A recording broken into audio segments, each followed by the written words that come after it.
परमात्मा को पाने तथा उसका वास्तविक लाभ प्राप्त करने के लिए पवित्र बाइबल में प्रमाण है कि प्रभु ने मनुष्य को अपना ही स्वरूप बनाया। 6 दिन में सृष्टि रचकर 7वें दिन विश्राम किया। कुरान शरीफ में प्रमाण है कि हजरत मोहम्मद को खुदा स्वयं कह रहे हैं कि मैंने तुम्हें उस परमात्मा की महिमा बताने के लिए भेजा है। वो परमात्मा कबीर है जिसने 6 दिन में सृष्टि रची तथा 7वें दिन तख्त पर जा विराजा। उसकी खबर किसी बाखबर से पूछ कर तो देखो। कृपया अवश्य सुनिए जगत गुरु तत्वदर्शी संत रामपाल जी महाराज के अमृत वचन। परमेश्वर कबीर जी जब आए हुए थे बनारस में एक दानक के रूप में, जुलाहे के रूप में लीला कर रहे थे, तो उस समय वो यही ज्ञान दिया करते। तो दास उस परमेश्वर का बोला हुआ आज आपको सुना रहा है। हिंदू और मुसलमानों को जो दास आज बता रहा है, परमात्मा 600 वर्ष पहले सुनाया करते थे। उस समय आप शिक्षित नहीं थे, जिस कारण से परमात्मा के साथ बहुत घनी बदतमीजियां हमने करी और हमारे गुरुओं ने करवाई। वो ये कहा करते ये धानक है, दुल्हा है, ये सदग्रंथों को जानता नहीं क्योंकि ये संस्कृत पढ़ा नहीं, और संस्कृत पढ़े बिना सदग्रंथ समझ नहीं आते, सारी झूठ बोलता है। तो हमारे यह बात पक्की जचेगी कि कबीर जी अशिक्षित हैं, ये सदग्रंथ नहीं जानते, झूठे बोलते होंगे। तो आज परमात्मा ने सबसे पहले आप पर रहम कराया।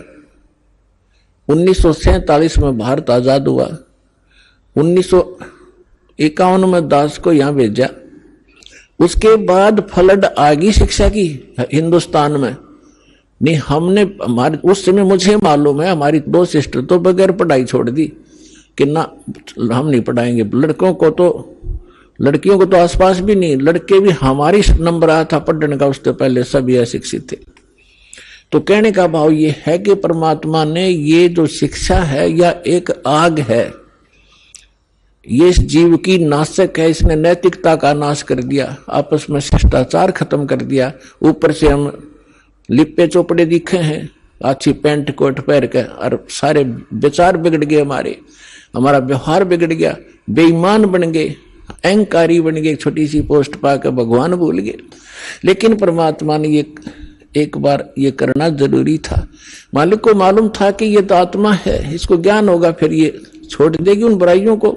शिक्षा करना जरूरी था। तो ये शिक्षा आपको आज ईब काम आई है, बाकी रोजी रोटी के लिए विशेष नहीं है। ये लाखों बच्चे पढ़ते हैं और नौकरी कितनों को मिलती है? 1 वर्ष में करोड़ों बच्चे हिंदुस्तान में शिक्षा ग्रहण करके फारिग होते हैं। ये MA BA करके, BSc करके, BCom करके, और कितनों को सर्विस मिलती है? कोई बात नहीं, 2 रोटी भगवान ने देनी है, पूर्व निर्धारित है, वो तो वही मिलेगा।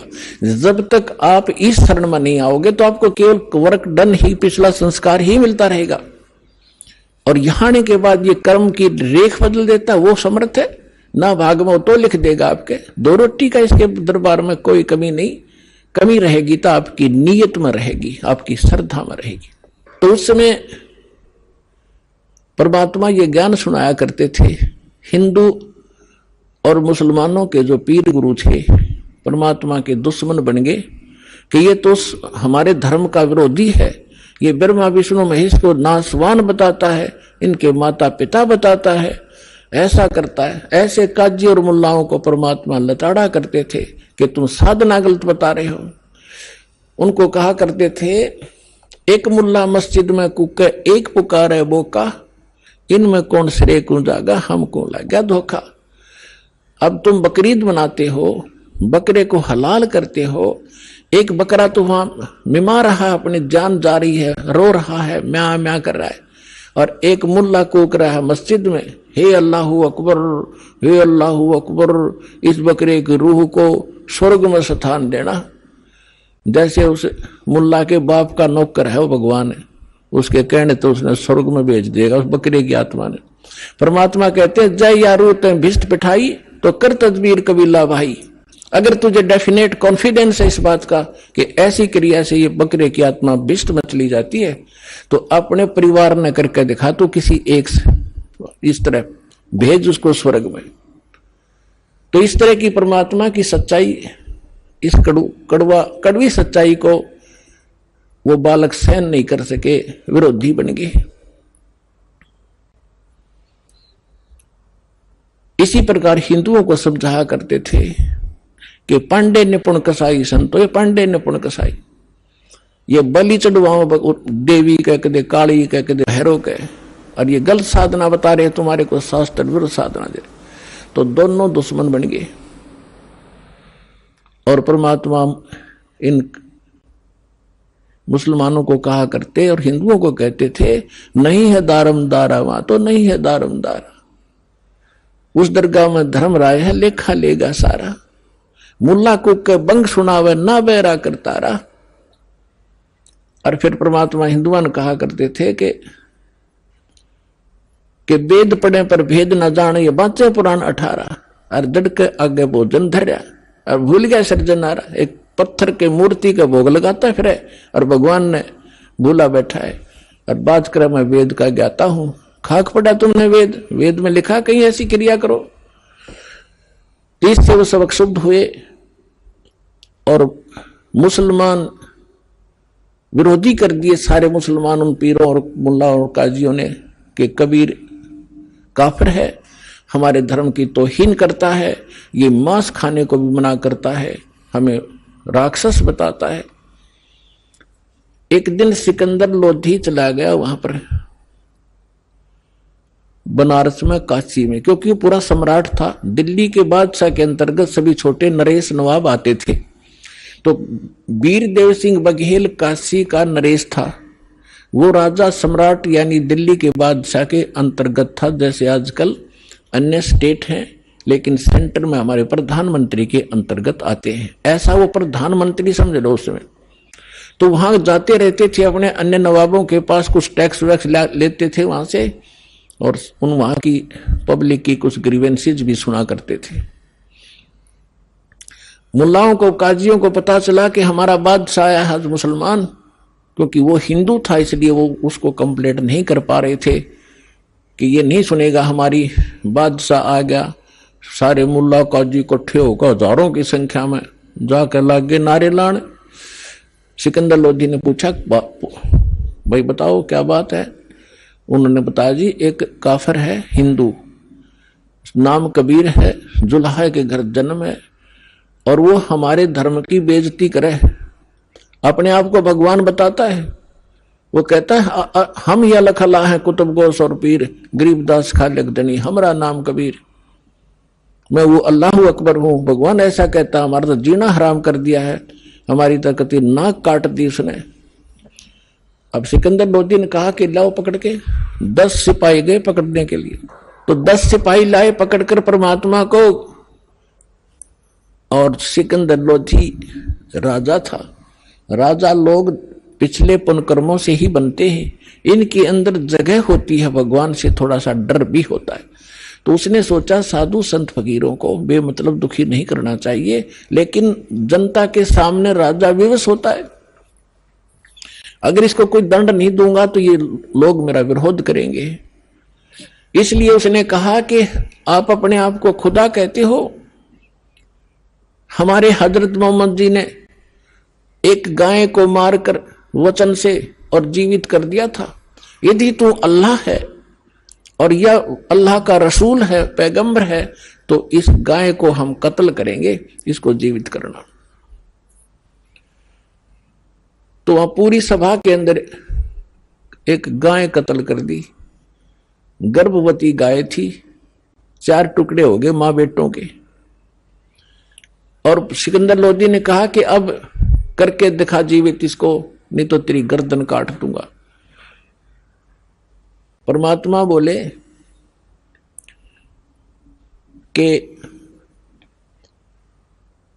किसी भगवान की या किसी परमात्मा की, रसूल की ये पहचान नहीं है कि वो मुर्दे ही जीवित कर दे, तभी उसको पहचाना जाता है। उसकी और भी अन्य बहुत पहचान होती है। तो सिकंदर लोधी कहता है, मैंने जो कहा वो कर, अन्यथा अगर तलवार निकाल ली। परमात्मा उठे एक थपकी गाय का लगा दी, एक बच्चे का, गाय भी जुड़ गई, बच्चा भी जुड़ गया, जैसे निशान भी ना हो, और ला कर बच्चा गाय की दूध की डेग बाल्टी ठोक दी और कहा कि गाय अपनी अम्मा है, इस पर छुरी मत बाह, गरीबदास की दूध को सभी आत्म का। अरे अनाड़ियो, तुम गाय का मांस खाकर एक दिन में फारिग कर देते हो। ये तुम्हारी माँ है, जिस माँ का दूध पीवत हो, जिस ममड़ी का दूध पीवत हो, फिर ताको करो हलाल कसाई। जिसका तुम दूध पीते हो उसको माँ कहते हो।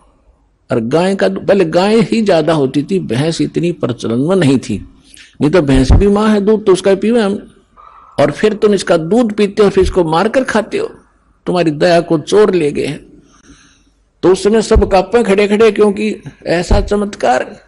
सिकंदर तक कांपे, सन्नाटा छा गया। सारे जो बकवास कर रहे थे, जो नकली ढेड थे वो तो चले गए, वो जो मुखिया थे, शेष जितने वहां लाखों हजारों लोग इकट्ठे थे, सबने पर जय जयकार करी कबीर भगवान की और दीक्षा ली उस परम पिता से और अपना कल्याण करवाया। सिकंदर लोधी ने चरणों में लेटकर दंडोत प्रणाम की कि मुझे माफ करो परवरदिगार, मैं पहचान नहीं पाया आपको। परमात्मा बोले ठीक है चल। पालकियां बैठा के परमात्मा को पालकियों में आदर के साथ, सत्कार के साथ उनके घर छोड़कर आए झोपड़ी में। ऐसे समर्थ थे कबीर भगवान। तो गाय जीवित करी, मोर ध्वज का पुत्र ताम्रध्वज श्री कृष्ण ने जीवित कर दिया, वहां गाय जीवित करी। और सुनाता हूं कथा आगे। अब कुछ दिनों के बाद सिकंदर लोधी को जो दास ने बताया भयंकर रोग हो गया, जिसका कहीं ट्रीटमेंट नहीं हो रहा था। किसी ने बताया कि दिल्ली के, काशी के अंदर एक बहुत बड़े महापुरुष रहते हैं, वो आशीर्वाद मात्र से स्वस्थ कर देते हैं, मरता क्या नहीं करता। तो फिर से सिकंदर लोधी कई वर्षों के बाद काशी पहुंचा। जब काशी पहुंचा तो वहां का राजा वीरदेव सिंह बघेल कबीर परमेश्वर का शिष्य हो चुका था। उनकी शक्ति और ज्ञान से वो परिचित हो चुका था। सिकंदर लोधी के आगमन पर उसने उसकी जो आओ भगत के लिए बहुत सुंदर मेज के ऊपर काजू, किशमिश, सेब, संतरे, दूध, खीर, हलवा, बड़ी, कचौड़ी, पूरी मेज पर रखी। सिकंदर बैठ गया और कहा वीर सिंह, मैं तेरे आतिथ्य से बहुत प्रसन्न हूं, अतिथि सत्कार से मैं प्रसन्न हूं, लेकिन मैं खा कुछ नहीं सकता, मेरे खाए कर मान लेना। वीर सिंह ने पूछा कि कारण क्या है भगवान राजन, कि मेरे एक ऐसा रोग है, जलन का रोग ऐसा होता है जैसे किसी के हाथ पर चाप गिर जा और कितनी पीड़ा होती है। वो तो जल भी जाता है, उपड़ भी जाता है, फलके भी पड़ जाते हैं, लेकिन वो ऐसा रोग होता है, दर्द उतना ही होता है जैसे जले हुए का होता, पर निशान कहीं नहीं होता, चिन्ह नहीं दिखते। ये भयंकर मार उस प्राणी पर पाप के कारण थी। तो उसने कहा कि मुझे ऐसा रोग है और मैंने सब जगह ट्रीटमेंट करा लिया है, और आखिर में हिंदू संतों ने तो कह दिया है कि तेने आजीवन आपने ये भोगना पड़ेगा। लेकिन फिर भी मुझे कोई बताता है, रुका जाता नहीं, मरता क्या नहीं करता। तो मैंने सुना है कि यहां कोई संत है, और फिर पूछा भी क्या नाम बताया था उसका। उन्होंने बताया, साथ बैठे आए हुए थे उसके काफी व्यक्ति, कि कबीर नाम बताया जी, कबीर। तो सब समझ गया सिकंदर लोधी, जब मैं कहा जी, तब ने कहा जी, वीर सिंह से पूछा सिकंदर ने, क्या आप जानते हो? जी जानता हूं, सचमुच आज आप ठीक ठिकाना आ गए, भगवान आपका रोग नहीं रहेगा, आप ऐसे स्थान पर आए। अब आशा की किरण जागी, बड़ा खुश हुआ, कहने लगा वीर सिंह ला बुला के जल्दी बुलवा उसको। अब वीर सिंह शिष्य किसका? परमेश्वर का। अब गुरु को बुलाने का आदेश वीर सिंह दे तो उसकी भक्ति नष्ट। अब उधर से राजा का आदेश ना माने तो उसकी राज खत्म। अब दो पाटों के बीच फंस के खड़ा हो गया, फिर बुद्धि से काम लिया। उसने कहा कि जो आज्ञा महाराज आपकी शिरोधार्य होगी, लेकिन मैं उनका शिष्य हो चुका हूं और मैंने ज्ञान प्राप्त किया है। ज्ञान में सुना जाता है कि संत को बाई ऑर्डर नहीं बुलाना चाहिए, और यदि हमने बाई ऑर्डर बुला लिया और उन्होंने आकर के रजा बख्शी नहीं तो क्या फायदा बुलाने का, बैठे रहेंगे वो यहां पर। तो सिकंदर ने कहा क्या करना चाहिए, आप देखो जी, कि चलो फिर वहीं चलते हैं, उसी के उनके आश्रम पर चलते। वीर सिंह ने बताया जी उनका आश्रम अपना नहीं है, वो तो अपना एक गृहस्थ जीवन जीकर दिखा रहे हैं, जुलाए हैं, उनका काम करते हैं। लेकिन एक आश्रम है उनके गुरु का, रामानंद जी का, वहां आते हैं वो इस समय, ये समय उनका उनकी आरती में शाम में दिल्ली शामिल होने का है, और वहां आएंगे, वहीं मिल लेंगे। सिकंदर ने कहा बहुत अच्छा बहुत अच्छा, चलो चलते हैं, हम स्वयं ही चलते, मरता क्या नहीं करता। तो चल पड़े वीर सिंह बघेल और साथ में सिकंदर लोधी और कुछ सैनिक बॉडीगार्ड। लेकिन साथ में उसके एक उनका धार्मिक गुरु आया था, शेख तकी नाम था सिकंदर के धार्मिक गुरु का, और पूरे हिंदुस्तान का वो कंट्रोलर था सब मुसलमानों का। और सिकंदर लोधी का धार्मिक गुरु था, इस करके वो उसको साथ रखता था कि सारे मुसलमान इसके साथ हैं, इसके संकेत से सब चलते हैं लोग, क्योंकि हम पहले से धार्मिक लोगों के अधीन रहे, उनका सत्कार विशेष किया करते। लेकिन ये दुरुपयोग कर गए हमारा, इन्होंने हमारा नाजायज फायदा उठाया, इनको कुछ पता था नहीं, हमें लड़वा के मारे जाते आपस में। हिंदुओं वाले कहते मुसलमान बुरे हैं, मुसलमान वाले गुरु कहते हिंदू काफिर हैं, और लड़ मरो। बुरे जो हैं वो हिंदू भी हैं, और बुरे हैं वो मुसलमान भी हैं, अच्छे हैं वो हिंदू भी बहुत है और मुसलमान भी बहुत है। तो कोई जीव मजहब धर्म के कारण बुरा नहीं होता, कर्म से बुरा होता है। तो दोनों चल पड़े। अब जब रामानंद जी की थोड़ी ही आपको यहाँ एक थोड़ा कुछ हेडलाइन सी सुनाऊंगा, सारी नहीं। परमेश्वर कबीर जी 5 वर्ष की लीला दिखा रहे थे, लीला में आयु। स्वामी रामानंद जी ब्राह्मण जाति में जन्मे थे, बड़े विद्वान प्रसिद्ध थे, 4 वेदों, 18 पुराण, 11 उपनिषद, महाभारत, गीता, इन सब को कंठस्थ याद कर रखा था। और 104 वर्ष के हो चुके थे जब परमात्मा 5 वर्ष के थे, और 5 वर्ष की आयु में परमात्मा ने उसके 104 साल के विद्वान पंडित के छक्के छुड़ा दिए थे, ज्ञान में नतमस्तक हो गए थे वो। और फिर दिखाया था कि हम ही अलखला है कुतुब गोस और पीर, गरीबदास खालिक धनी हमरा नाम कबीर, ए स्वामी सृष्टा में सृष्टि हमारे तीर, दास गरीब अधर बसू वहां रहता हूं सतलोक में, मेरा नाम कबीर। इस बात से रामानंद क्षुब्ध हुआ था कि तू दानक का बेटा, जुल्हाय का पुत्र, मांग कर तू एक रोटी टुकड़ों पर पलने वाला व्यक्ति अपने आप को भगवान कहता है। तो परमात्मा ने उसका भ्रम तोड़ा था और सतलोक लेकर गए थे, जहां मालिक रहते हैं सचखंड में। वहां देखा था वही धानक रूप में, एक पहले एक देखा, दूसरा रूप में परमात्मा विराजमान थे, और फिर जाकर उस तख्त पे बैठे भगवान खड़े हो गए थे, और नीचे से 5 वर्ष का वो धानक का बेटा गया था, वो सिंहासन पर विराजमान हुआ था। और फिर वो तेजों में शरीर उसी में समा गया था, वो भगवान जो दूसरा ओरिजिनल भगवान दिखा था। और फिर उसको वापस छोड़ा था रामानंद जी को, जब कहा था 2 ठौड़ है, एक तू भया एक से तो, और गरीबदास समकार ने तुम आए हो मगजो। बोलत रामानंद जी सुनो कबीर करतार, और गरीबदास सब रूप के तुम ही सृजनहार। मैं भक्ता मुक्ता भया, कर्म कुंड भयो नाश, और गरीबदास निज ब्रह्म तुम पूर्ण ब्रह्म आप ही हो, मेरा हुआ दृढ़ विश्वास। तो उसके बाद रामानंद जी ने सभी ब्राह्मणों से कह दिया था भगवान आगे भाई, और ऋषि 1400 तो ऋषि बना रखे थे उस महापुरुष ने, लेकिन वो नकली थे, वो चले गए, कुछ रह गए। तो वो अपना थोड़े बहुत उसके संपर्क में रहे, लेकिन उन्होंने तो भगवान के लिए निकले थे, परमात्मा उनके सामने खड़े थे, उन्होंने परमात्मा के चरण पकड़ लिए 5 वर्ष के बालक के, 104 साल के ब्राह्मण ने। तो उसके बाद रामानंद जी को पूर्ण विश्वास हो गया था कि मैं गलत रास्ते चल रहा था और भगवान के लिए मैं भटक रहा हूं, मुझे भगवान मिल ही गया, मैंने समाज से क्या लेना। रहो तो रहो, ना जाओ कल मृत्यु। आज आज परमात्मा के ज्ञान से पता चलता है, आज हम हिंदू हैं, मृत्यु के बाद हम मुसलमान के घर भी जन्म ले सकते, फिर हम हिंदुओं के साथ लड़ रहे होंगे। ये हमारा ज्ञान है, बच्चों जैसी बात कर रहे हैं। तो रामानंद जी ने इस आधार से अपना आश्रम वहीं बरकरार रखा था। वो चेले चाले चले गए थे, थोड़े बहुत रहे थे। तो डेली आरती करा करते थे। शाम के समय परमात्मा भी वहां जाते थे, कबीर साहब।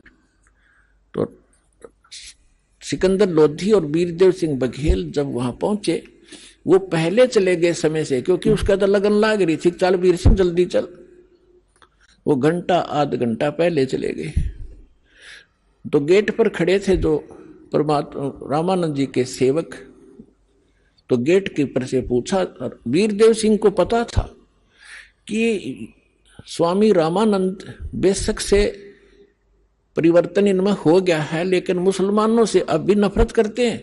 अन्य कास्ट वालों को तो अब नहीं ये नफरत करते, हिंदुओं को, मुसलमानों से अब भी घणे नफरत करते हैं और आश्रम में प्रवेश नहीं करने देते। और यदि मैं एज इट इज ले जाऊंगा तो मुझे हानि कर देंगे और मेरे गुरुजी भी नाराज हो जाएंगे। इसलिए उसने गेट कीपर से कहा, सेवक जो खड़ा था पैरे पे, कि भाई ऐसे ऐसे बताओ, दिल्ली के बाद सिकंदर लोधी जी आए हैं और वो कबीर साहब से मिलना चाहते हैं। तो उसने बताया, पहरेदार ने बताया कि कबीर साहब आए नहीं, अभी आने ही वाले हैं, अभी आरती का समय में कुछ टाइम रहता है और वो नहीं है। वीर सिंह ने कहा कि स्वामी जी से पूछ लो। सिकंदर ने कहा कि चल अंदर बैठ जाते हैं, थोड़ी देर इतने इंतजार कर लेंगे। तो वीर सिंह ने कहा कि जी यहाँ की कुछ मर्यादाएं हैं, मैं पता कर लेता हूँ। कि अभी स्वामी जी से पता करो और उनको आज्ञा लेकर आओ कि दिल्ली के बादशाह आए हैं और परमात्मा कबीर जी से मिलना चाहते हैं और आपके भी दर्शन करना चाहते हैं और कुछ देर यह इंतजार करना चाहते हैं जब तक कबीर जी ना आए। तो पहरेदार अंदर चले गए और गर्मियों का मौसम था, बाहर ही बैठे थे कोने में।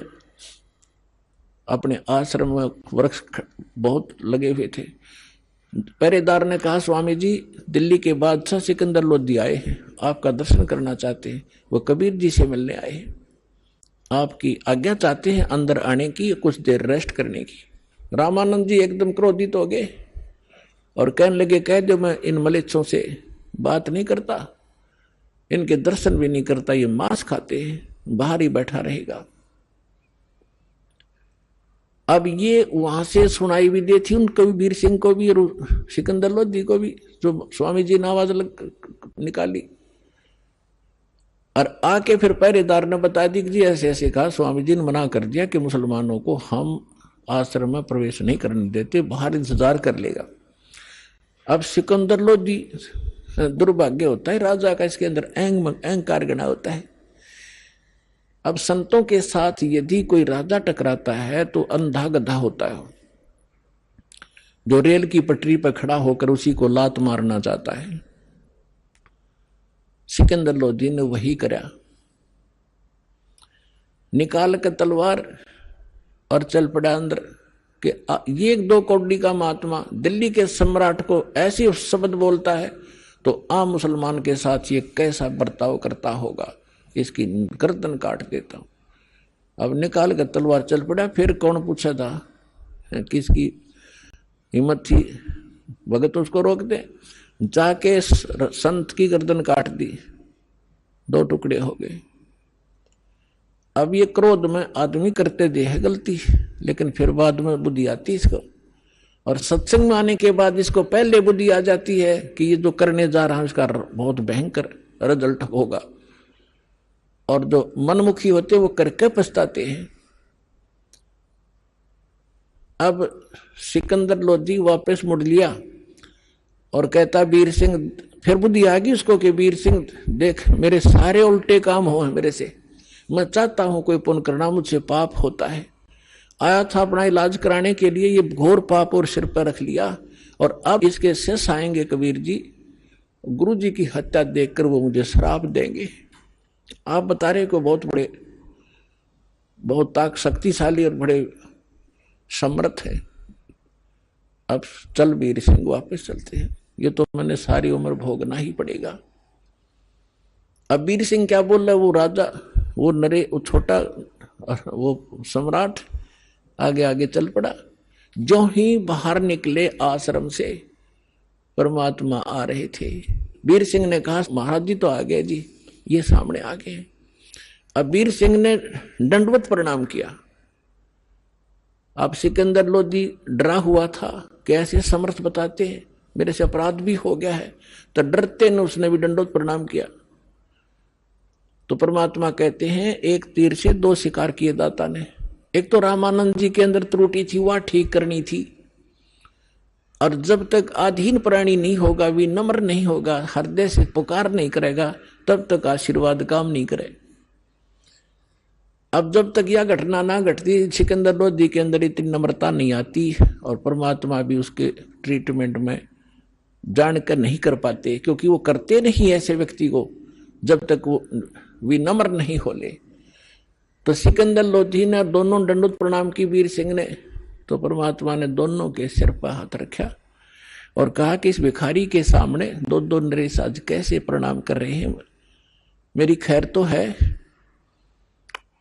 तो ऐसे उन्होंने सिर पे हाथ रखा था और सिकंदर लोधी का वो रोग छू मंत्र हो गया तुरंत। बोलो सतगुरुदेव की जय हो, कबीर भगवान की जय हो।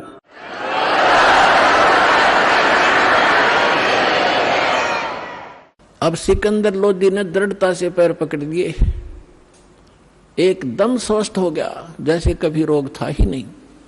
तब रोता ही रहा, पड़ा पड़ा। कबीर साहब ने कहा उठो राजन, उठो, क्या बात होगी।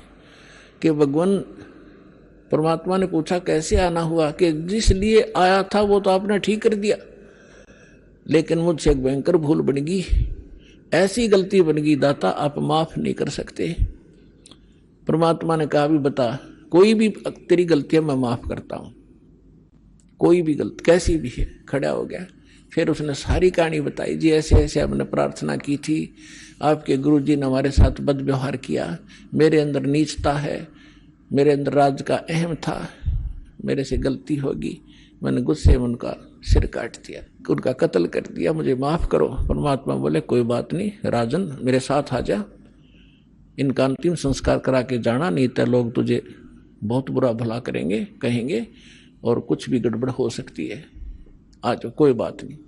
अब वो सोच तो ये रहा था कि ये सुनेंगे कि इनके गुरु के कत्ल हो गया तो ये अंधाधुंध श्राप देंगे मुझको, लेकिन उनके मुंह पर शकन भी नहीं आई चेहरे पर।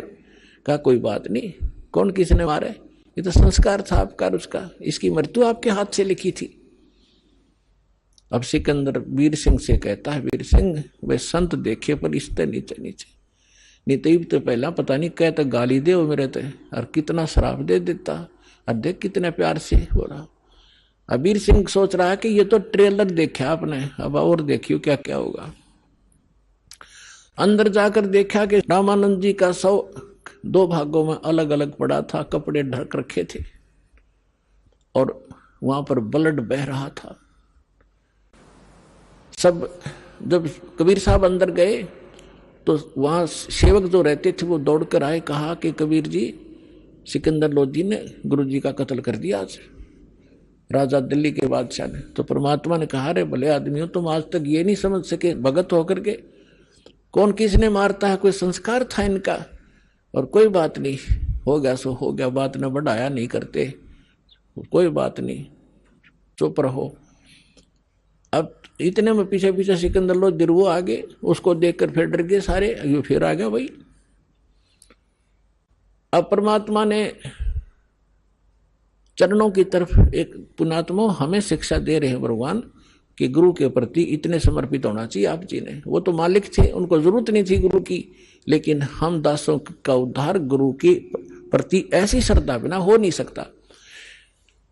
दंडवत प्रणाम किया पैरों की तरफ, और फिर खड़े हुए और कहा गुरुदेव उठियो, आरती का समय हो गया और आपके दर्शनार्थ दिल्ली के बादशाह आए हैं। इतना ही कहा था भगवान ने, वो धड़ के ऊपर शीश आके अपने आप लग गया और रामानंद जी सामने बैठ गए। निशान भी नहीं दिखाई दिया कि सचमुच ये कटा था कि नहीं कटा था। बोलो सतगुरुदेव कबीर साहेब की जय।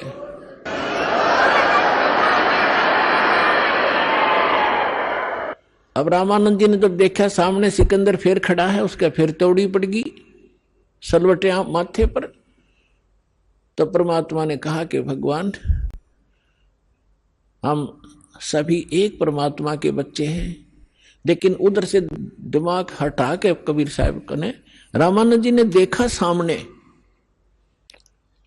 और क्या देखा कि आधे ही कुछ तो ब्लड बह रहा था और कुछ दूध, आधे हिस्से से ब्लड आधे से दूध निकला बॉडी से। तब कबीर साहब से पूछा कि हे भगवान मुझे ये कारण बताइए, मेरे शरीर से या तो ब्लड निकले, दूध का मतलब क्या, तो आधा दूध कैसे निकला। तो परमात्मा ने कहा कि जब से आप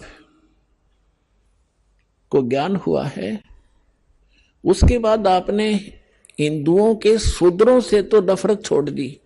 पहले ये ब्राह्मण लोग शूद्र जाति वालों के कपड़ा भी नहीं लगने देते थे, और जब परमात्मा शूद्र जाति में ही थे, जुल्हा जाति में जब परमात्मा की पहचान हुई, रामानंद जी ने सीने से लगा लिए थे सारे समाज के सामने। और उसके बाद कोई, उससे पहले वो केवल ब्राह्मणों को दीक्षा देते थे, अन्य को नहीं देते थे। उसके बाद सभी कौम को, हिंदुओं को वो दीक्षा देने लग गए थे। अब परमात्मा ने बताया कि स्वामी जी हम परमात्मा को तभी प्राप्त कर सकते हैं जब हमारे अंदर से राग और द्वेष दोनों नाश होंगे। आप हिंदुओं से तो नफरत करना छोड़ चुके हो, शूद्रों से, लेकिन मुसलमानों से अभी नफरत करते हो। परमात्मा के सब बच्चे हैं, आज तक आप भी यही सोच रहे हो कि ये मुसलमान और ये हिंदू है। उस मालिक के जीव हैं हिंदू और मुसलमान, यहां हमने अलग से अपनी पहचान बनाकर हम दो बढ़कर दुखी हो रहे। 1 घंटे तक परमात्मा ने इसी विषय पर सत्संग सुनाया। रामानंद जी की आंखों में आंसू पड़ने लगे, कहने लगा भाई मैं गढ़ा निकम्मा आदमी था, आज तक मेरे अंदर ये दोष बरकरार था, आपने मेरी आंख खोल दी। खड़ा होकर उस महापुरुष ने सिकंदर लोधी को सीने से लगा लिया कि बेटा मेरी घड़ी भूल थी, आज मेरी आंख खोल दी मेरे बच्चे ने, भगवान है ये, लेकिन आज मेरी वो सारा दोष भी समाप्त हो गया।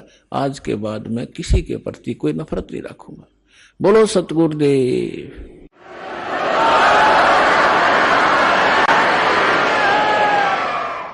अपने आत्माओं सत्संग जो किए जाते हैं, कोई किसी कथा या पात्र बनाकर किए जाते हैं। परमात्मा ने, अब परमात्मा अपनी पहचान वहां कैसे कराएं। धर्मदास जी को ये उदाहरण देकर छोड़ दिया था कि अभिमन्यु को क्यों नहीं जीवित कर सके तेरे भगवान, अगर ये समर्थ थे तो अब आपके रूबरू कर दिया कि उस समर्थ परमात्मा ने वह गाय जीवित की, सिकंदर लोधी ने गर्दन काट दी, रामानंद जी वो जीवित कर दिए। और सुनाता हूं इस भगवान कबीर साहब की शक्ति। अब जब वो कबीर साहब से सिकंदर लोधी ने अर्ज किया कि हे भगवान, हे अल्लाह के रूप, आप दिल्ली चलो मेरे साथ, और वहां की जनता में भी यही आग फैल रही है, हिंदू और मुसलमानों की आपस में बहुत झगड़े रहते, मुझे भी चैन से नहीं रहने देते। आपके इतने निर्मल विचार हैं दाता, वो सारे एक हो जाएंगे, आप मेरे साथ चलो।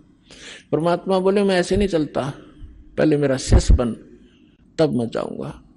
कहने लगे जी बोलो क्या, शिष्य बन गया मैं, मेरे तो जीवन ही नहीं था, आपने दान दिया है जीवन, मैं आपका शिष्य, आप मेरे मालिक हो। परमात्मा बोले सुन ले, कुछ नियम होते हैं शिष्य के, शराब मांस तमाकू छुआ नहीं का, और अपने राज्य में मुनादी कर देना, प्रतिबंध लगा देना, कोई जीवन सा नहीं करेगा। अब उसने कहा कि देखो जी मैं प्रयोग नहीं करूंगा मांस आज के बाद, ये मेरा पक्का वायदा हो लिया। तम्बाकू भी नहीं प्रयोग करूंगा, शराब तो हम प्रयोग करते ही नहीं। और दूसरी रही बात कि मैं प्रतिबंध जरूर लगा दूंगा, लेकिन मैं मजबूर हूं, ये मुसलमान मेरी मानेंगे नहीं, और मैं ज्यादा जोर दूंगा तो मेरा राज खत्म कर देंगे, इसलिए मैं विवश होऊंगा इस बात पर। परमात्मा बोले ठीक है, तू मत खाना। अब ठीक है जी। तो मालिक को साथ लेकर परमात्मा चले गए झोपड़ी में, वो आ गए अपने राज दरबार में वीर सिंह के पास।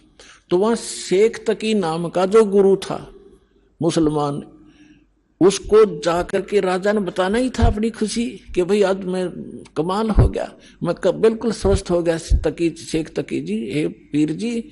और कबीर साहब ने केवल आशीर्वाद दिया था, मेरे सिर पे हाथ रखा था, मैं स्वस्थ हो गया, मेरा कति आज कोई मुझे रोग का नामो निशान नहीं है, मैं बहुत खुश हूं। और वीर सिंह अब खाना खाऊंगा, और खूब छक्कर रोटी खाई।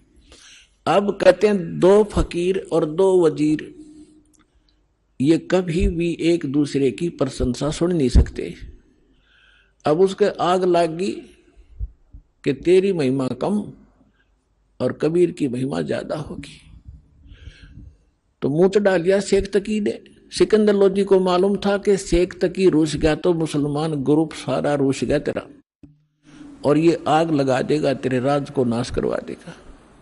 चिंतित हुआ, पूछा क्या बात है, क्यों चिंतित हो, कैसे आपने नाराज हो गए मेरे से? तो उसने कहा कि मेरी क्या जरूरत है, तुझे पीर मिल ही गया है काफिर। अब उसने सोचे सिकंदर लोधी ने कहा ये इसका तो ये रोग लग गया भाई।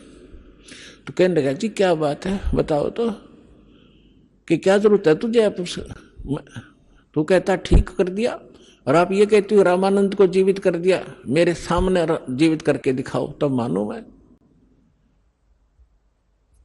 अपने आत्मा सिकंदर लोधी चिंतित हो गया। अब वीर सिंह ने एक बीच का रास्ता निकाला। वीर सिंह ने कहा शेख तकी जी देखो, आप भी पीर हो, गुरु हो, और वो भी गुरु हैं। देखो संतों की लड़ाई ज्ञान की होनी चाहिए, इन सीधी शादियों की नहीं होती, क्योंकि वो ज्ञान से परिचित थे। आप ज्ञान की चर्चा कर लो उनके सामने, हम बुला लेते हैं, बुला लो बुला लो। अब कबीर साहब आ गए, सिकंदर लोधी और सारे बैठ गए, हजारों लोग श्रोता आ गए। तब परमात्मा ने कहा कि बोल प्रसन्न कर भाई शेख तकी। उसने कहा कि हमारे पीर जो मोहम्मद जी थे ये अंतिम रसूल थे, उसके बाद कोई रसूल नहीं आएगा, और जो साधना हम करते हैं वो हमारे अल्लाह ने सीधा बताया था हजरत मोहम्मद जी को, और कुरान शरीफ का ज्ञान सीधा दिया था एक फरिश्ते के माध्यम से, जबरील के माध्यम से। हमारा कुरान शरीफ 1 नंबर का ज्ञान है, और आपका ज्ञान व्यर्थ है, ये गॉड गिवन नहीं है। हमारी साधना सर्वश्रेष्ठ है। तो परमात्मा ने कहा कि देखो पीर जी, परमात्मा की भक्ति किस लिए की जाती है? घर में सुख हो, शरीर स्वस्थ रहे, घर में कोई दुर्घटना ना हो, कोई अशांति ना हो, कोई इसी प्रकार का कोई ऐसा अनहोनी ना हो, ऐसे इसलिए करते हैं। और मोक्ष हो, हाँ कहाँ ऐसे करते हैं कि आप हजरत मोहम्मद जी जितनी साधना, नमाज या कोई परहेज रख सकते हो कि नहीं? नहीं, वो तो महापुरुष थे, वो तो नबी थे, रसूल थे, तो उन जितनी आप नमाज भी नहीं कर सकते इसी श्रद्धा से। हजरत मोहम्मद जी का जीवन देखो, वो पहले भी दुखी थे और नबी बनने के बाद भी दुखी, साधना करते करते कर टूट गया उनके ऊपर।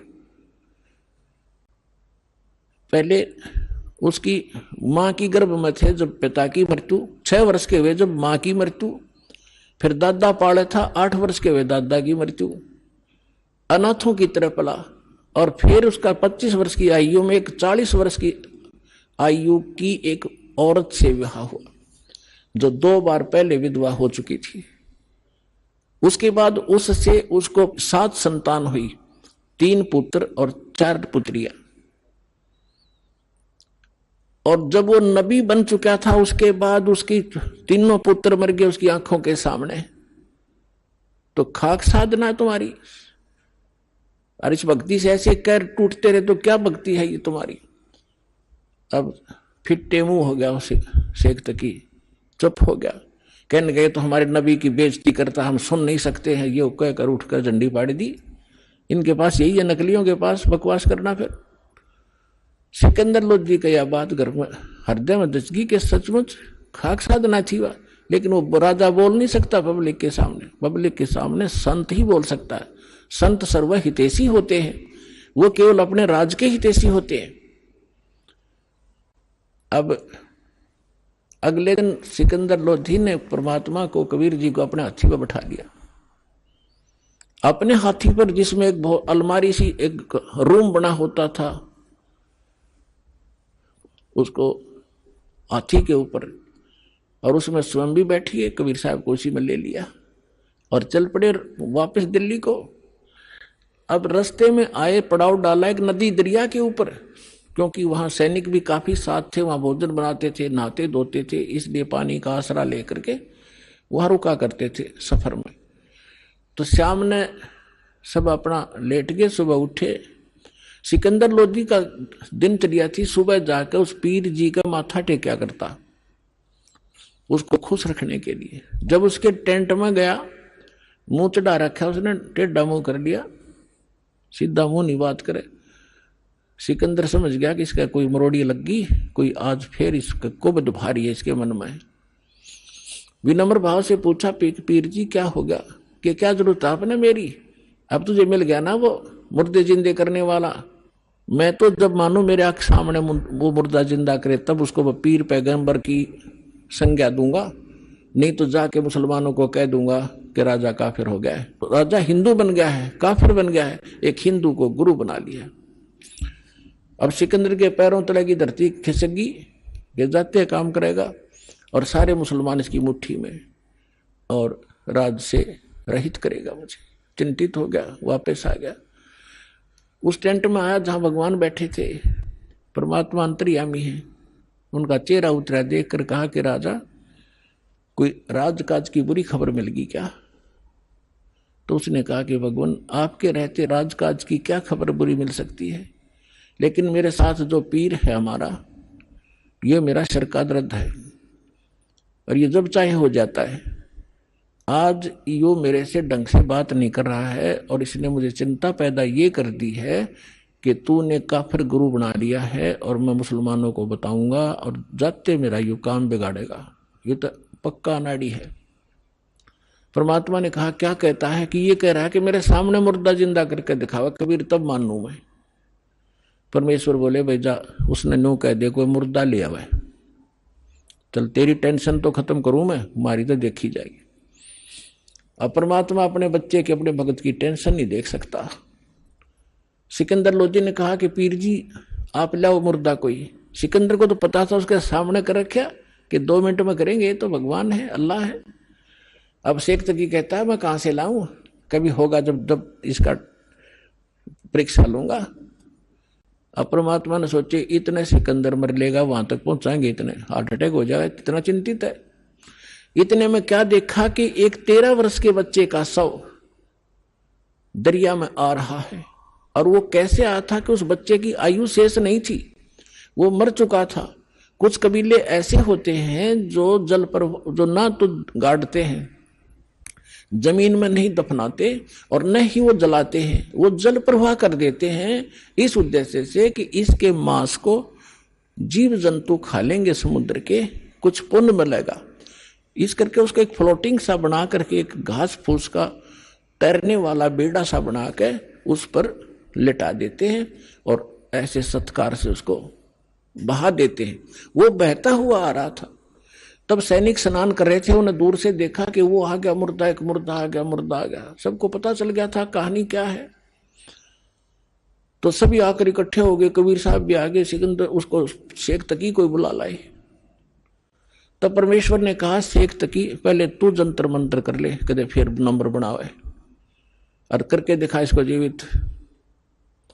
तो सभी और भी उपस्थित थे, उन्होंने कहा, जी ठीक है, देखो दो के बीच में कोई होता है तो दोनों ने ही अपनी दिखानी चाहिए शक्ति। आइए अब हम उन श्रद्धालुओं के अनुभव जानते हैं जो जगत गुरु तत्वदर्शी संत रामपाल जी महाराज जी से दीक्षा प्राप्त कर चुके हैं तथा उनके द्वारा बताए गए भक्ति मार्ग पर चल रहे हैं। नमस्कार सर। नमस्कार सर। क्या नाम है सर आपका? बंटी भदौरिया। कहाँ से आए हैं सर? हम भिंड मध्य प्रदेश। सर संत रामपाल जी महाराज से आपने नाम दीक्षा कब ली? संत रामपाल जी महाराज से नाम दीक्षा हमने 14 नवंबर 2005 में ली।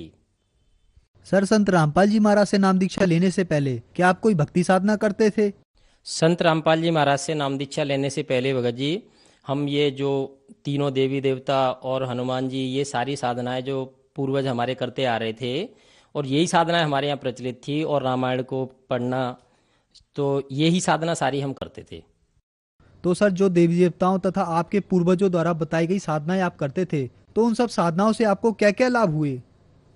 उन सब साधनाओं से हमें लाभ तो कोई नहीं हुआ, और जिन लोगों ने या जिन महात्माओं ने जो साधनाएं बताई थी वो उनको जब हम देखते थे कि वो नशीले पदार्थों का सेवन करते हैं, जैसे वो तंबाकू खाते और गुटखा भी खाते, तो मुझे ये लगता था कि ये मुक्ति का मार्ग और भक्ति का मार्ग बताने वाले ये धर्म साधु जो हैं और ये संत हैं, जब ये ही नशा कर रहे हैं तो ये मार्ग क्या देंगे। मेरे मन में ये विचार आता था, लेकिन फिर भी हम जगह जगह मंदिरों में जाते थे, वहाँ बैठते थे, उनका सत्संग भी सुनते थे।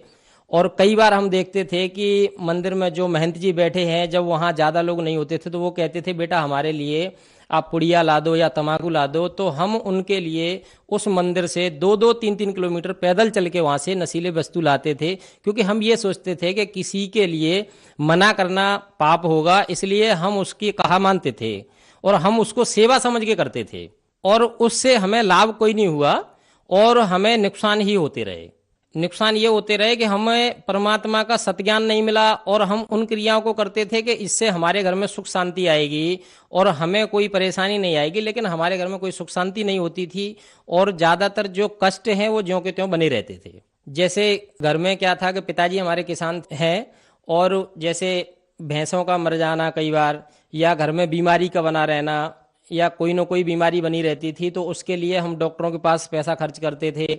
और जो पैसा था तो पिताजी किसान होने के कारण वो साल में एक बार अनाज को बेचते थे, फिर बीच बीच में कर्जा भी लेना पड़ता था, जिससे क्या है कि हम बहुत तंग थे और परेशान थे। और उस समय हमारी शिक्षा चल रही थी, और बचपन में हम जब 2 साल के थे तो उस समय में विकलांग हो गया था, मुझे पोलियो निकला हुआ था, तो उसमें भी हमारे घर वालों ने काफ़ी सारा खर्च किया और वो इलाज कराते रहे, जहाँ भी उनको जो भी मिलता था वो इलाज कराते थे और दवा भी दिलवाते रहे। तो इससे भी हमारे माताजी और पिताजी काफ़ी चिंतित रहते थे और उन्हें पढ़ाते समय भी ये चिंता रहती थी कि हमारे बच्चे की नौकरी लगेगी कि नहीं लगेगी, या इसका भविष्य खराब होगा, इसको कैसे आगे इसका जीवन पालन पोषण होगा। तो ये काफ़ी सारे दुख हमारे घर में बने हुए थे।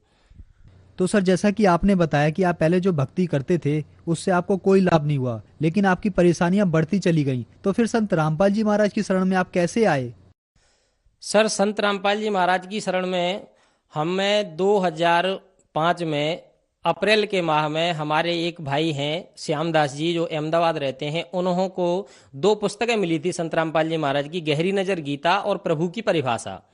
तो जब वो गांव आए तो उन्होंने हमें बताया कि भाई जो साधना हम यहाँ कर रहे हैं उस साधना से न तो हमारा मोक्ष होगा और ना ही परमात्मा की प्राप्ति होगी। तो मैंने उनसे कहा, मैंने कहा भगत जी ये बात आप कैसे कह रहे हो, आप अभी तक तो आप हमें बताते थे कि यही भगवान है, ब्रह्मा विष्णु महेश और गणेश जी हनुमान जी ये ही प्रधान हैं, इनकी ही पूजा करनी चाहिए। तो मैंने कहा आज आपको ऐसा क्या मिल गया जिससे आप बता रहे हो कि ये भगवान नहीं है, भगवान तो कोई और है। तो उन्होंने कहा कि हाँ मुझे वो ज्ञान मिल गया परमात्मा का और वो परमात्मा मिल चुके हैं, और जिससे हमें पता चला कि ये जो हम भक्ति साधना कर रहे थे वो भक्ति साधना हमारी सार्थक नहीं थी। तो फिर मैंने उनसे कहा भगत जी इसका कोई प्रमाण है? तो उन्होंने कहा हाँ ये प्रमाणित ज्ञान है, पूरा शास्त्रों के आधार पे, वेद गीता कुरान बाइबल और सभी पुराणों सदग्रंथों के आधार पे प्रमाणित ज्ञान है। तो मैंने जब वो 2 पुस्तकें संत रामपाल जी महाराज की पढ़ी तो उनमें गहरी नज़र गीता में मैंने पढ़ा कि परमात्मा ने बताया ओम तत्सत इति निर्देश है ब्रह्मणे त्रिविधि समर्थ है, कि वो भगवान की पूजा 3 प्रकार से की जाती है और उसका 3 बार में मंत्र दीक्षा होती है और 3 प्रकार की ही उसकी विधि है। वो पढ़ी। फिर उसके बाद मैंने वेदों में मिला के देखा तो वेदों में कबीर साहब को कबीर परमात्मा लिखा गया है, कबीर अंगारियसी बम्बारियसी विष्णवे तवा सोमस्य तनुरसी, तो वो परमात्मा सह शरीर है। तो जब मैंने ये मिलान किया तो मुझे निश्चय हुआ कि ये सही है। और फिर मैंने उन्होंने एक सवाल पूछा जो अक्सर लोग करते हैं। मैंने कहा भगत जी, लोग यहाँ कहते हैं कि किया हुआ कर्म भोगना पड़ेगा, किया हुआ कर्म नहीं कर सकता। तो उन्होंने ये कहा कि भगत जी, किया हुआ कर्म अगर हमें भोगना पड़ेगा तो हम भक्ति क्यों करेंगे। तो मैंने उनसे कहा ये बात ठीक है। तो मैंने कहा क्या कर्म कट जाएगा। तो उन्होंने बताया कि बोले कि सत भक्ति में परमात्मा आपके पूरे कर्मों को काट देता है। माले कहते हैं कि यो चिनजगारी अग्नि की परी पुराने घास, जैसे पुराने घास में कोई माचिस की तीली लगा दे तो वो सारा समाप्त हो जाता है। ऐसे ही परमात्मा से नाम उपदेश लेने के बाद आपके पुराने कर्म समाप्त हो जाते हैं और आपका सतमार्ग और भक्ति मार्ग आगे चलने लगता है, जिससे आपके जीवन में सुख शांति और समृद्धि होती है और आगे चल के आपको मोक्ष मिलता है। क्योंकि परमात्मा की भक्ति करने से हमारी वो भजन की पूंजी है, जो कमाई है, वो एकत्रित होती है। तो मैंने उनसे कहा ठीक है भगत जी, फिर हमें नाम दीक्षा लेने के लिए क्या करना पड़ेगा। तो उन्होंने कहा भगत जी, गुरु जी का पूर्णमासी और अमावस को सत्संग होता है महीने में 2 बार, तो करौथा आश्रम में आपको वहां रोहतक चलना पड़ेगा, वहां से नाम उपदेश लेना है। फिर मैं नहीं जा पाया उस समय, भगत जी भी अहमदाबाद चले गए। तो फिर कुछ समय बाद मेरे के अंदर प्रेरणा हुई कि परमात्मा से नाम हो जाता तो ये जीवन सफल हो जाता। तो मैं काफी रोया। फिर मालिक से मैंने प्रार्थना की, परमात्मा और तो कोई ले जाने वाला है नहीं और आप ही ले जा सकते हो। परमात्मा के पास पहुंचे, वहां हमने नाम दीक्षा ली। नाम दीक्षा लेने के बाद जैसे ही घर आए तो घर आके हम परमात्मा की पूजा करने लगे। पिताजी से मैंने कहा हम अपनी पूजा करेंगे, आपको जो करनी है वो आप करिए। सर, संत रामपाल जी महाराज से आपने नाम दीक्षा ली तो उसके बाद क्या आपको कोई लाभ भी प्राप्त हुए?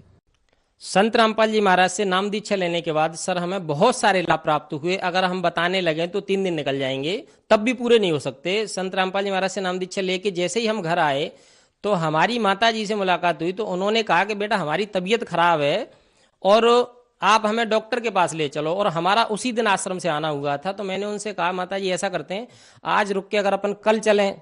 तो उन्होंने कहा ठीक है, देखते हैं, कल चले जाना। तो भगत जी ने हमसे एक बात कही थी कि ये खरा परमात्मा है और ये सबका रखवाला है और इसको कभी भी आप आजमा सकते हो। तो मैंने अपनी बुद्धि से ये सोचा, चलो डॉक्टर के पास जाएंगे, पैसा भी देखना पड़ेगा घर पे है कि नहीं, नहीं तो पिताजी से बोलना पड़ेगा, किसी से कर्जा भी लेना पड़ेगा। और फिर हमने संत रामपाल जी महाराज से मैंने प्रार्थना लगाई। मैंने कहा गुरुजी आप ही ठीक कर दो। फिर उसके बाद हमने माता जी को दूसरे दिन कहा हमने कि चलो अपन डॉक्टर के पास चलते हैं। तो माता जी ने कहा कि आज हमें आराम है। तो मैंने कहा आराम है तो ठीक है। फिर तीसरे दिन पूछा तो उन्होंने कहा बिल्कुल ठीक है। उस दिन से आज तक हमारी माता जी को वो बीमारी नहीं हुई। ये दास जो आपके सामने खड़ा है सर जी, तो ये परमात्मा की ही कृपा है कि आज हमें यहाँ खड़े हुए हैं। नहीं तो मालिक ने हमारा एक बार एक्सीडेंट हुआ था, वो एक्सीडेंट हम ग्वालियर से सीहोर के लिए जा रहे थे। तो भोपाल के नज़दीक कुरावर थाना पड़ता है, वहाँ वैगन-आर गाड़ी हमारी ट्रक को बचाते हुए रोड से नीचे उतरी, डिसबैलेंस हुई तो पुलिया में 10 फीट गहरी खाई में गई। उसमें दास हमारे खरोंच भी नहीं थी और हमारे साथ में जो एक और व्यक्ति था वो वहाँ खत्म हो गया। तो परमात्मा को हमने गाड़ी से बाहर निकलने के बाद दंडवत किया, हमने की जय हो बंदी छोड़गी, पर आपने संत रामपाल जी महाराज ने हमें बचा लिया और वो हमें वहाँ परमात्मा जीवन दिया संत रामपाल जी महाराज ने। और एक बार हमारा बस से पलटी थी, हम उस समय बोनट पे सामने बैठे थे, तो तब भी परमात्मा ने हमें बचाया, दास के खरोंच भी नहीं थी। और ऐसे कई अन्य लाभ हुए। फिर 2013 में आके हमारी बाइक से टक्कर हुई तो उस बाइक में 12,000 रुपए का काम आया। तो जब एजेंसी लेके गए तो एजेंसी, मैंने बोला मेरा एक्सीडेंट हुआ, ये बाइक है, ये समरनी है।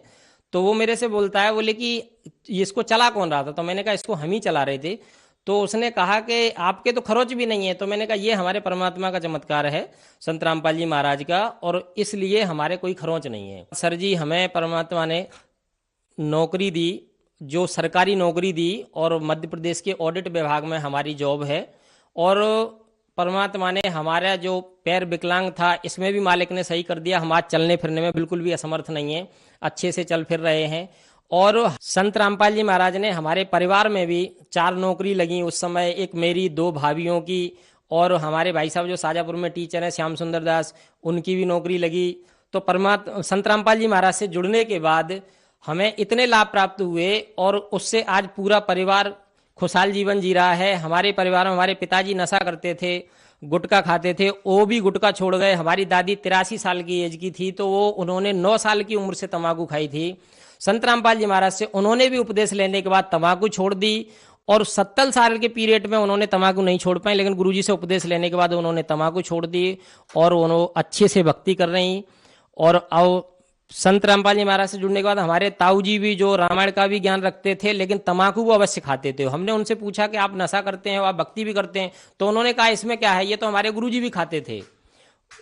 तो मैंने उनसे कहा फिर आपकी ये सतभक्ति नहीं है, सतभक्ति तो संत रामपाल जी महाराज देते हैं। तो उन्होंने भी कहा कि ठीक है, फिर हम गुरुजी से नाम लेंगे। तो आज भी वो गुरुजी से दीक्षा लेने के बाद सारे नशे पत्ते उन्होंने छोड़ दिए और आज परमात्मा की दया से सारा परिवार भक्ति कर रहा है और सब सुखी जीवन जी रहे हैं।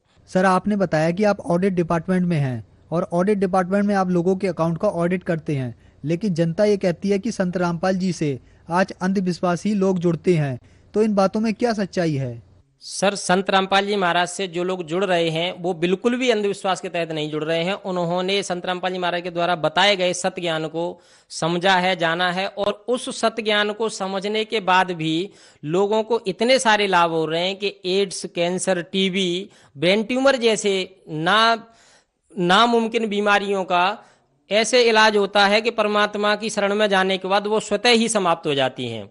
और कई बार इस तरीके के मरीजों ने अब संत रामपाल जी महाराज से उपदेश लेने के बाद जब अपने चेकअप कराए हैं, सतभक्ति की है, तो फिर वो अपने आप को स्वस्थ पाते हैं। और इस चीज से अपना विज्ञान भी हैरान है, क्योंकि जो डॉक्टर कहते हैं कि आप ठीक नहीं हो सकते, वो डॉक्टरों को जब पता चलता है कि ये संत रामपाल जी महाराज से उपदेश लेने के बाद फिर वो दोबारा जाते हैं डॉक्टर साहब के पास कि डॉक्टर साहब देखो हम बिल्कुल ठीक हो गए, तो ये विज्ञान भी आश्चर्य में पड़ जाता है। एक बार की हम आपको घटना बताते हैं। हमारी बहन जी को बीमार हो चुकी थी, तो बीमारी में क्या है, वो हॉस्पिटल में भर्ती थी 8 दिन से, उनको कोई भी आराम नहीं मिल रहा था और हमारे पिताजी ने उनको तब तक उपदेश नहीं दिलाया था। तो एक भगत जी थे, उन्होंने कहा भगत जी ऐसे पैसा बर्बाद करने से कोई फायदा नहीं है, बहन जी को उपदेश नहीं दिलाया। तो मैंने भगत जी अभी पिताजी ने नहीं दिलाया है, तो बोले कि उनसे पूछ लो, अगर वो उपदेश दिला देते तो उनको आराम मिल जाएगा, वो ठीक हो जाए। तो मैंने पिताजी से कहा, मैंने कहा पिताजी गुरुजी से अगर अपन अरदास लगा देते हैं और गुरुजी से नाम उपदेश दिला देंगे तो ये ठीक हो जाएंगे। तो उन्होंने कहा ठीक है। तो हमारी बहन जी को परमात्मा ने हॉस्पिटल में ही दर्शन दिए और मालिक ने कहा बेटा आप ठीक हो जाओगे, आश्रम में आके उपदेश ले लो। तो वो बहन जी उसी रात स्वस्थ हो गई। मेरे पास रात 2 बजे फोन आया पिताजी का कि गुरुजी ने दर्शन दिए। तो मैंने कहा संत रामपाल जी महाराज तो पूर्ण परमात्मा है, वो तो कुछ भी कर सकते हैं। मैंने कहा जरूर दिए हैं दर्शन। और उसके बाद फिर पिताजी से मैंने कहा, डिस्चार्ज कराने के बाद सुबह डॉक्टर आया तो उसने देखा, वो बड़े आश्चर्यचकित थे। हमारे यहाँ ग्वालियर में डॉक्टर हैं पीसी जैन और बहुत वृद्ध डॉक्टर हैं, 85 साल की उम्र के। तो उन्होंने ये कहा कि ये मेरे साथ पहला वाकया है कि ये बच्ची रात के चलने के लिए भी मोहताज थी, जो आज सुबह बिल्कुल स्वस्थ है, उसके शरीर में भी 19-20 की कमी नहीं थी। तो फिर पिताजी से मैंने कहा कि इसको डिस्चार्ज करा के जो दवा दी है वो ले लेते, तो उन्होंने मना कर दिया। बोले कि अब तो परमात्मा ने ठीक किया है, परमात्मा की शरण में ही जाएंगे। और फिर पिताजी ने, बहन जी ने, दोनों ने उपदेश ले लिया। और इसी चीज को देखते हुए आज मैं ये बिल्कुल भी नहीं मानता कि संत रामपाल जी महाराज से जो लोग जुड़ते हैं वो अंधश्रद्धा के तहत जुड़ते हैं। संत रामपाल जी महाराज से लोग ज्ञान आधार पर, और जब लाभ होते हैं लोगों को, तब परमात्मा से स्वयं ही मालिक की शरण में वो चले जाते हैं। संत रामपाल जी से जुड़ने के बाद आपको बहुत लाभ प्राप्त हुए तथा आज भी आपका उनमें अटूट विश्वास है, तो जो समाज आज आपको देख रहा है उनको आप क्या संदेश देना चाहते हैं?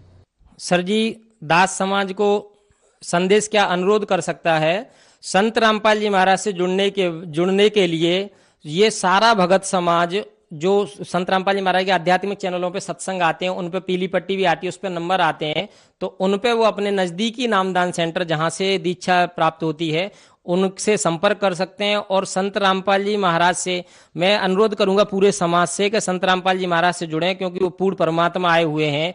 और अगर किसी को सुख शांति चाहिए और पूर्ण मोक्ष चाहिए तो वो केवल संत रामपाल जी महाराज दे सकते हैं। पूरे विश्व में कोई गुरु नहीं है, सत्य ज्ञान भी संत रामपाल जी महाराज ही दे सकते हैं और उनके अलावा कोई नहीं दे सकता। इसलिए सर्व समाज से अनुरोध है कि शीघ्र से शीघ्र विलंब ना करें, संत रामपाल जी महाराज की शरण में आएं और नाम दीक्षा लें और अपना कल्याण कराएं। धन्यवाद सर। सच साहेब।